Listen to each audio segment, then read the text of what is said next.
Salam, axşamınız xeyir olsun. Bugün mən sizə maye azot haqqında məlumat paylaşdım. Deməli, maye azotu hazırladığım xam maddələrinə qədər sizinlə bölüşdüm. Necə hazırlandığını göstərdim. Tərkibində 7% amonium azotu, 8% nitrat azotu, 16% karbamid azotu, 4% heyvan mənşəli aminoasitdir. Bu da bir növ üzvü azot sayılır və 2% də qumat olan mükəmməl bir qarışıqdır. Yəni toplam aminoasit qarışıq 35% azot qarışığı maye azot formasıdır. 1 litrin hazırlanması, xarici görünüşü barədə sizə məhsulun görünüşünü, hazırlanmasını təqdim edən bir çəkilişdə göstərdim. Məhsulu 20 litrlik kanistrdə təqdim edilməklə bir kanistrin qiyməti 25 manatdır. Taxıl bitkiləri üçün ən balanslı və fizioloji cəhətdən güclü bir azot gübrəsidir. Agronomik həm də fizioloji baxımdan ətraflı izahını verirəm tərkibi haqqında. Deməli, azotun 3 forması maksimal effektivlik yaratmaq üçün ən uyğun qarışıqdır. Nitrat azotu 8%-dir, bitki tərəfindən dərhal mənimsənilir, vegetativ inkişafı sürətləndirir, yarpaq sahəsini artırır, fotosintezi aktivləşdirir, taxılda sürətli yaşıllaşma, erkən vegetasiya dövründə zəif inkişafın aradan qaldırılması və kolların daha tez formalaşması kimi fizioloji və agronomik faydaları vardır. Xüsusilə erkən yaz dövründə çox vacib bir azot formasıdır. Amonium azotu 8%-dir. Torpaqda nisbətən stabil qalır. Kök zonasında lokal qidalanma yaradır. Fosforun mənimsənilməsini artırır. Xüsusilə yüksək kalsium karbonatlı torpaqlarda fosforun mənimsənilməsi üçün ən ucuz və ən əvəzsiz vasitədir. Taxılda kök sisteminin güclənməsi, bitkinin torpağa daha yaxşı bağlanması, yatmaya qarşı müqavimətin artmasında önəmli azot formasıdır. Karbamid azotu 16%, yarpaqdan tətbiqdə yüksək effektivlik göstərir, yavaş-yavaş amonium və nitrata çevrilir və uzun müddət azot təminatı yaradır. Taxılda vegetasiya boyunca sabit azot axını, yarpağın yaşıl qalma müddətinin uzanması və zülal sintezinin güclənməsində vacibdir. Amin turşuları dediyim kimi 4%-dir. Agronomiyada stresə qarşı bioloji qalxan hesab olunur və amin turşularının əsas rolu hazır üzvü azot mənbəyidir. Enerji sərf etmədən birbaşa hüceyrəyə daxil olan və stres metabolizmasını tənzimləyən azot formasıdır. Sistin tərkibindəki amin turşuları haqqında məlumat verirəm. Kifayət qədər böyük rəqəm sayılır 4% aminoasit. Çünki hektara 20 litr, 30 litr veriləndə maye azot formasında böyük bir rəqəm alınır. Ona görə tərkibindəki amin turşuları haqqında da qısa bir məlumat verirəm. Sistin və metionin olaraq kükürt mənbəyidir.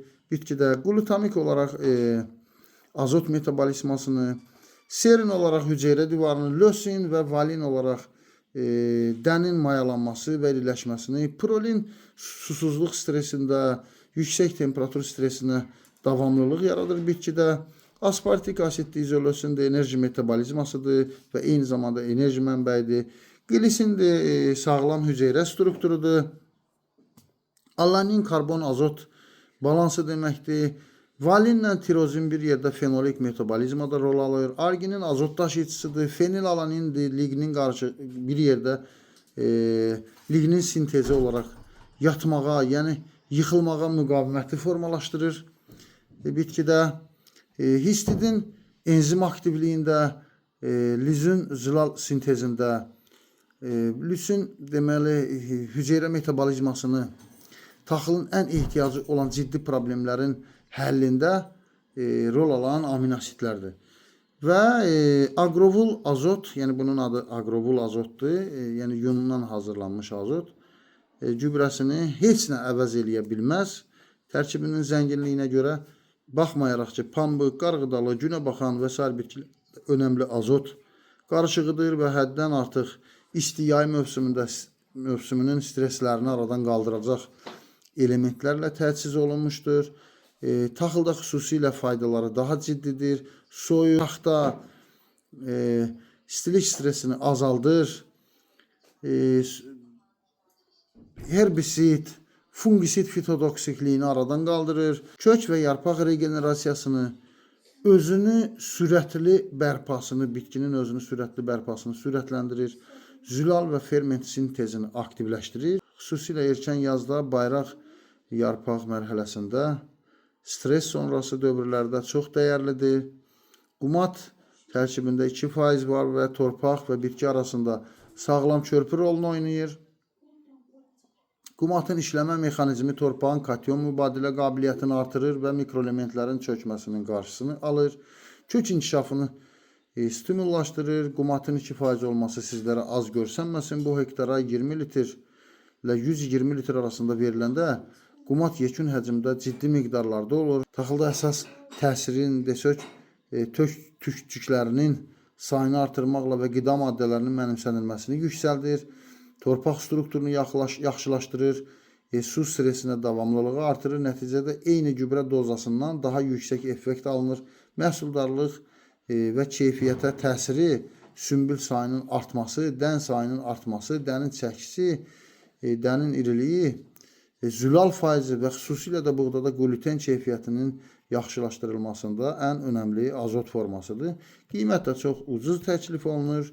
Yəni 20 litri 25 manata elə də böyük qiymət deyil. Faydaların sayında kifayət qədər ucuz gübrədir. Dediyim kimi tərkibində amino asid və qumatı özüm az qoymuşam. Çünki bu ən az hektara 20 litr veriləndə böyük miqdarda həm amino asid deməkdir, həm də qumat deməkdir. Təşəkkürlər. Sifariş verən yoldaşlar sifariş verə bilər. Artıq bizim 10 tondan artıq sifarişimiz yaranıb. Ona görə bu istehsalı mən başlatdım. Yəni azotun, maye azotun deyərdim ki, ölkədə yeganə yarım orqanik formulu bizdədir.